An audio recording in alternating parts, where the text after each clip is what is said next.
போட்டுருவாங்க. அவங்க பாம்பு கடிச்சிட்டுனா என்ன செய்வாங்க, உடனே அந்த குப்பியில இருந்து கொஞ்சம் வெந்நிலையோ பால்லையோ போட்டு கொடுத்துருவாங்க, அந்த நோய் போயிடும். வைத்தியரால கைவிட்ட நோய் என்ன செய்வாங்க, இந்த குப்பியில இருந்து லேசா எடுத்து அதை பால்ல போட்டு தண்ணியில போட்டு வெந்நில போட்டு கொடுத்தா அந்த நோய் குணமாயிடும். இப்ப கண்டுபிடிச்சிருக்காங்க ஸ்டெம் செல் பேங்க்னே இருக்கு. குழந்தை பிறந்த உடனே இந்த தொப்புள் கொடி அவன்கிட்ட கொடுத்தா அவன் பாதுகாத்துருவான். மாசம் நம்ம வருஷம் அதுக்கு ஃபீஸ் கட்டணும். இப்ப நமக்கு ஒரு எய்ட்ஸ் நோய் வந்துச்சுன்னு வைங்க, அதுல இருந்து கொஞ்சம் எடுத்து கொடுத்தா அந்த எய்ட்ஸ் நோய் கிருமியெல்லாம் அழிச்சிருவான். கேன்சர் வந்ததுன்னு வைங்க, அதுல இருந்து கொஞ்சம் எடுத்து மருந்தா கொடுத்தாருன்னா அந்த கேன்சர் போயிடும். இதுக்கு மூல கர்த்தா யாரு? தமிழன், ஆதி திராவிடன். திராவிடன் ஏங்க பேர் வந்துச்சு? நம்ம முன்னோர்கள் திரைக்கடல் ஓடியும் திரவியும் தேடினார்கள், அதனால திராவிடன் வந்திருக்கலாம் என்னுடைய ஒரு கருத்து. ஏன்னா அதே மாதிரி திரைக்கடல் ஓடி திரவியம் தேடியவர்கள் சைனர்கள், அரபியர்கள், தமிழர்கள். ஜாவா சுமித்ரா தீவு தாண்டி போயிருக்கான், கங்கை கொண்டாம் கடாரம் வென்றாம் என்றால் தமிழ்ல சொல்றோம்ல, இதெல்லாம் அவங்க கடல் கடந்து போயிருக்காங்க. எங்க தென் அமெரிக்கா வட அமெரிக்கா எல்லாம் போயிருக்கான், பெருநாட்டுக்கு போயிருக்கான். நான் பேங்காங் போயிருந்தேன் 2018. அங்க முருகருக்கு கோயில் இருக்கு, நம்ம தமிழர்கள் அங்க போயிருக்காங்க. அங்க உள்ள விவசாயம் எல்லாம் பாத்தீங்கன்னா நம்ம விவசாயம் மாதிரி இருக்கு.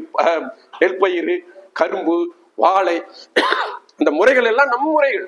அப்ப உலகத்துக்கு விவசாயத்தை அறிமுகப்படுத்தி கொடுத்தது யாரு? தமிழர்கள். நம்ம உயிரும் நமக்கே தெரியல, சரியா? அப்ப இங்க அடுத்து பாத்தீங்கன்னா இந்த உடற்கனி எந்த கொடிக்கனி? சிங்க. அழகான கேள்வி. சிங்கிட்ட கேக்குறாரு. இந்த உடம்பே உடம்ப வந்து துரு பிடிச்சதுன்னு நினைச்சிட்டு இருப்பாங்க சித்தர்கள் வார்த்தை.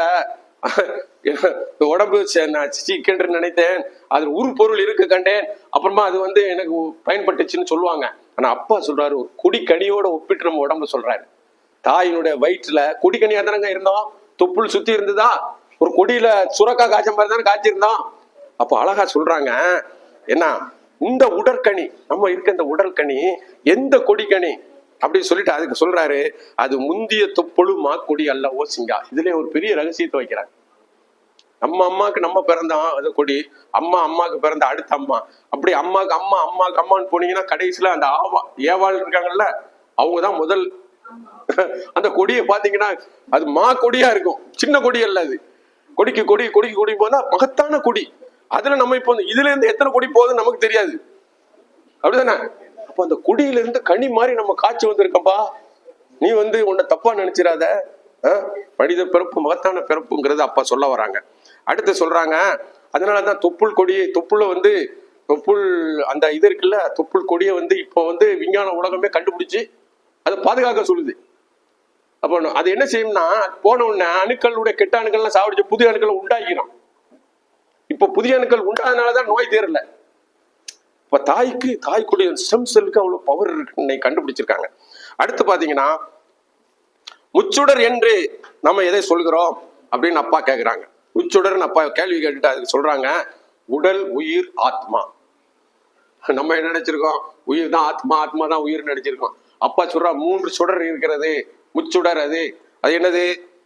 உடல். இந்த உடல்ல ஒரு சுடர் இருக்கு. எப்படி இருக்குன்னா, இந்த உடல்ல வந்து ஒரு ஆரோன்னு சொல்றாங்க. இந்த இப்போ ஒரு கேமராலாம் கண்டுபிடிச்சிருக்காங்க. நம்ம உடம்பு ஒளி உடலால நம்மளை சுத்தி இருக்குது, ஒரு ஒளிக்குள்ள நம்ம இருக்கோம், சரியா? இப்போ உடல் இருக்கு. உயிர் வந்து ஜீவன். ஜீவன்கிறது எல்லா உயிர்களுக்கும் இருக்கு. கொடி செடி மரம் எல்லாத்துலயும் ஜீவன் இருக்கு. ஜீவன் இல்லைன்னா வளர முடியாது, காய்க்க முடியாது, பூக்க முடியாது, நகர முடியாது. வேர்களையாச்சும் கீழே நகர்த்தி போய் என்ன செய்யுது, மண்ணில மரங்கள் வந்து தன்னுடைய உயிரை காப்பாத்திக்கிறது, ஜீவனை, சரியா? ஆத்மாங்கிறது மனிதருக்கு மட்டும்தான். ஆத்மாங்கிறது மனிதருக்கு மட்டும்தான். அதனால தாங்க அந்த ஆத்மால இருந்து வெளிப்பட்டதுதான் விஞ்ஞானமாக இருந்தாலும் சரி, மெஞ்ஞானமாக இருந்தாலும் சரி, மனுஷன் ஆத்மால இருந்தாலும் வந்தது. அப்ப அடிப்படை நம்ம மனிதனுடைய ஆன்மா இதுல இருந்தா வெளிப்படுது. அது நல்லதா இருந்தாலும் சரி, கெட்டதா இருந்தாலும் சரி, இங்க இருந்தா வெளிப்படுது. அதனால இது நல்ல விஷயமா நம்ம என்ன செய்யணும், மாற்றி கட்டுக்கணும். அது மாதிரி இந்த அப்பா வந்து நிறைய விஷயங்களை பேசுறாங்க, பேசிக்கிட்டே இருக்கலாம். தன்னை அறியும் தலைமையது சொல்லடி சிங்கி அப்படின்னு கேட்கிறாரு. நம்ம எல்லாமே அறிவது எப்படி, அதை பத்தி பேசுகிறார்கள். அது படுத்து அது பாத்தீங்கன்னா ரொம்ப விஷயம் நிறைய இருக்கு. சத்தம் பிறந்த இடம் எது என்று கேட்கிறார்கள். உள்ளொளி என்று எதை கூறுவது என்கிறார்கள். எப்படி இறைவனை கண்டு வணங்கலாம் என்று அதற்கான ஆலோசனைகளை சொல்கிறார்கள். இரவும் பகலும் உதிக்கும் இடம் எது என்று கேட்கிறார்கள், அதற்கு பதில் சொல்கிறார்கள். இரவும் பகலும் ஒன்றான இடம் எது என்று கேட்கிறார்கள், அதற்கு பதில் சொல்கிறார்கள். அட்ட கஜங்கள் என்றால் என்ன என்று கேட்கிறார்கள், அதற்கும் பதில் சொல்கிறார்கள். வாசியை எப்படி இணங்கி நின்று ஆடலாம்? நம்ம சுவாசத்தை இப்போ செகுதம்பி பாடவரா இருக்கட்டும், பிறப்பாகட்டும், வாசியை கட்டுப்படுத்தி தங்களுக்குள்ளே ஆட தெரிஞ்சதுனாலதான் இதெல்லாம். நமக்கு சாதாரணமா ஒரு பூனை அங்கன சிறுநீர் கழிச்சுட்டுனா நீ வீட்டுக்கு போனோன்னு ஒரு சுமல் வருதுமா, அதே சுமல் இன்னொரு இடத்துல வந்துச்சுன்னா நீங்க இங்க ஒரு பூனை ஏதோ நீங்க சுமல் வருது அப்படின்றோம். இந்த சுமல் நம்ம கிரகிச்சிருக்கணும். இப்படிதான் அவங்க அந்த சுமலை கிரகிக்கிறாங்க. கிரகிச்சுட்டு இதுக்குள்ள பாம்பு இருக்குன்னு சொல்லிட்டாங்கல்ல ஐயா சொன்னது, அந்த அந்த வாசனை வந்துடும். நம்ம வாசனையும் அது உணரும். பாம்புக்கு தெரியும் மனுஷன் வர்றான்னு, ஒதுங்கிரும். சரியா? இப்படி அப்பா வந்து நிறைய விஷயங்களை நம்ம சொல்றோம். அது இன்னொரு விஷயத்தை சொல்றாங்க. ஓர் எழுத்து என்றால் என்ன, ஐந்தெழுத்து என்றால் என்ன, எட்டெழுத்தாக இழந்த எழுத்தடு என்ன சிங்கி, எட்டெழுத்தாக எது எழுந்தது, வடிவட்ட கோணமே சிங்கா. பெரிய விஞ்ஞான உண்மை இது, பெரிய விஞ்ஞான உண்மை அப்பா சொல்றாங்க. எட்டெழுத்துனா என்னன்னா ஆனாதான் எட்டெழுத்து, ஆனாதான் எட்டெழுத்து. இப்ப தமிழ்ல பாத்தீங்கன்னா காணா கொடுப்போனா 1 ரூபான்னு அர்த்தம். ஊனா கொடுங்க, ஊனா பாருங்க 2 மாதிரியே இருக்கும், 2 ரூபான்னு அர்த்தம். ஞானா கொடுனா 3 ரூபான்னு அர்த்தம். சானா கொடுனா 4 ரூபான்னு அர்த்தம். ரூனா கொடுனா 5 ரூபான்னு அர்த்தம். அத சாவண்ணா கொடுனா அது 6 ரூபான்னு அர்த்தம். ஏனா பாருங்க 7 மாதிரியே இருக்கும். ஏனா கூடு. ஆனா கூடுனா 8. 8னா மேல ஒரு சைபர் கீழே ஒரு சைபர் வருதா? ஆனால வருதுங்களா? அப்ப இதை 8ன்னு தமிழ் சொன்னான். அப்ப எண்ணும் எழுத்தும் இரு கண்ணென தகும் என்றான் தமிழன். இந்த கண்ணுக்கு இது வேற நம்ம பாவிக்கிறோமா? ரெண்டையும் சமமா தானே பாவிக்கிறோம். அது மாதிரி எண்ணும் எழுத்தும் சமமானது தமிழர்களுக்கு. ரெண்டுல ஏற்ற குறைவு கற்பிக்க கூடாது. எண்ணும் வேணும் எழுத்தும் வேணும்னு சொல்லி அழகா நமக்கு சொல்லி தந்திருக்கிறாங்க. அதை பாத்தீங்கன்னா இந்த ஆனாக்கு 8 அப்படின்னு சொல்றாரு. ஆனா என்றால் 8. இப்ப 8 பாத்தீங்கன்னா அதுல இன்னொரு ரகசியம் என்னன்னா, ஆனாக்குள்ள 8 வகையான வரி வடிவங்கள் ஸ்ட்ரோக்ஸ் இருக்குது. இந்த 8 வடிவமான இந்த 8 ஸ்ட்ரோக் இருக்கிறதுனாலே அதுக்கு 8. இந்த 8 மாதிரி ரூபம் இருக்கிறதுனாலே அதுக்கு 8. இந்த 8 ஸ்ட்ரோக் தான் உலக மொழிகளுக்கெல்லாம் அடிப்படை.